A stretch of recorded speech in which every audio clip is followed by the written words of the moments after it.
G'day mates, glad to see you all turn up to the start of my latest series here at the Midnight Pint. No big pre-video spiel this time though, so let's get into it. We start this my Pokemon gym journey with the most abundant type of Pokemon, the Water type. I decided to start with Water type as I already had a vague idea of what kind of gym I wanted this to be, as I stated in my Ghost Gym video, and because this is one of the hardest types to nail down. The problem with having such a huge roster of Water-type Pokemon is that the sheer number can be overwhelming. Nevertheless, I endured the cascade of 133 Pokemon and came up with a gym I felt was rather suited to myself. Of course, I did stick with the aquarium idea, in a way.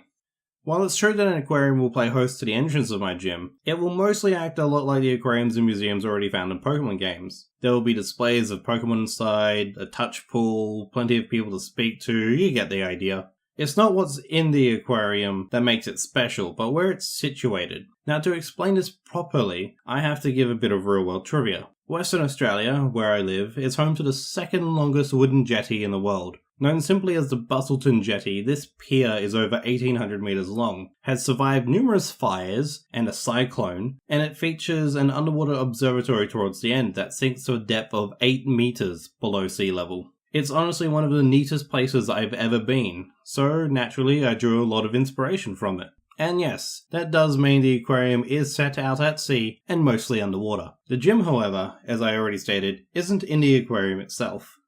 On the top floor, towards the back, is a doorway blocked by an old diving bell. When you approach it, a nearby woman in an old-style diving suit tells you that she can move the bell, but only if you have the previous 4 badges. That's right, this is a 5th tier gym. So far, water-type gyms have been fairly early, such as Misty's gym, or fairly late, such as Wallace's, and only Crasher gym is somewhere in the middle. So I figured 5th place would be appropriate for a type of such prestige and such an abundance of Pokemon. Anyway, as I was saying, you present the diving suit girl with your 4 hard-earned badges and she opens the way. You proceed through the door and walk straight out onto the rest of the jetty that you walked along to reach the aquarium. However, you will quickly notice something isn't quite right here, as the jetty is severely damaged. Nearby, a man in a black coat and hat stares out to sea. If you speak to him, he tells you that long ago this jetty was the longest in the region, and pride of the town. Sadly, decades ago, a devastating storm swept in, carried by the area's naturally strong winds, and destroyed much of the jetty.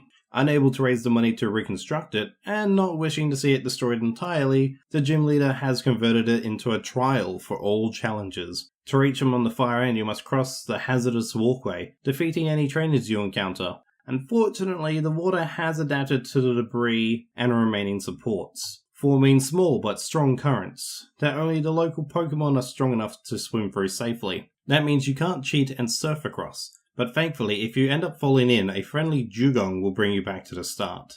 This officially brings us to the gym's gimmick, or challenge. It comes in 2 parts, or 3 if you count the trainers. The first part is a simple reaction challenge, where you must walk across narrow beams between platforms without being knocked off by the wind. This will be represented by both a sound and visual effect of wind picking up. If you stay still, you'll cling to the board and remain safe. If you attempt to move during this period, you'll be blown into the water. Part 2 of the challenge is a set of 3 platform puzzles that you will need to navigate through safely. Much like the Pseudopolis gym in Hoenn, your steps here leave the floor behind you cracked and unsafe. Unlike that gym, however, you must snake your way around both trainers, holes in the floor, and debris. And yes, I am very aware that this is just like my Ghost Gym's maze, to reach the planks on the other side.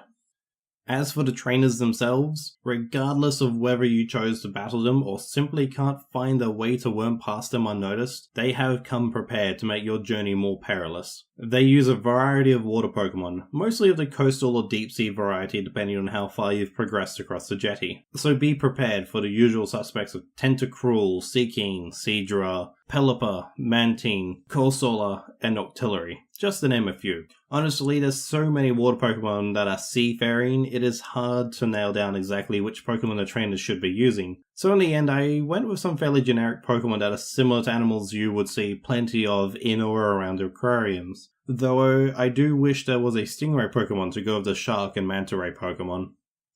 Finally, you've bested your opponents, braved the wind, and scuttled across the jetty's decaying remains. Your destination? A large concrete and glass building that has definitely seen better days. You enter it and find yourself standing in what is definitely an aquarium, though many of the displays here are broken and all are empty. The floor around you is flooded, though you can still move around as it isn't very deep. Across the room you see a man emerge from the water, dressed in a modern diving suit with an air tank on his back and a scuba mask pulled up over his head to show his face. It is none other than the gym leader and yours truly. I approach you and say that it is a breath of fresh air to see someone make it all the way out here, and that it has been a while since I've had a human visitor, despite the trainers you clearly saw outside. And with that, we battle.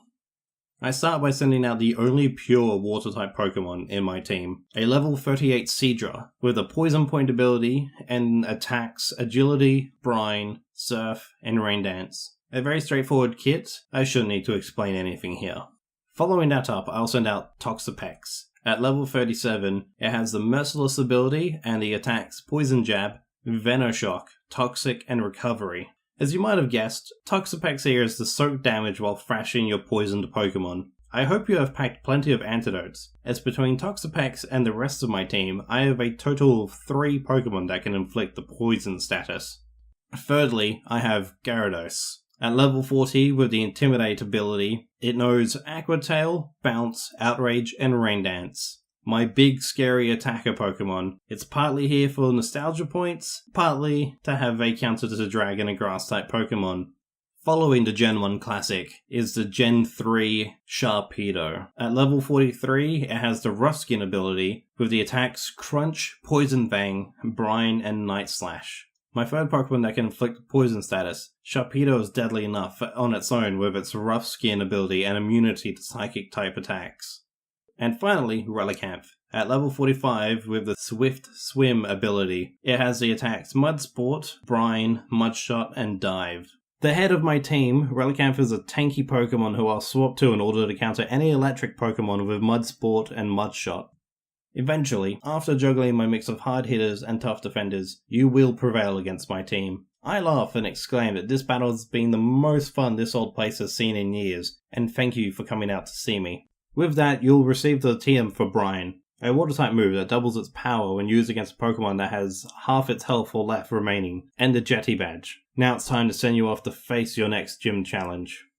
And that is my water-type gym. What do you think about it? Do you have an idea for a water-type gym of your own? Let me know in the comments. Also, if you'd like to see more Pokemon Gym videos, subscribe to my channel as I will be releasing more over the rest of this year. I also recommend checking out Birdkeeper Toby's Pokemon Gym series. There's a link to his playlist in the description below. Now, until next time, cheers.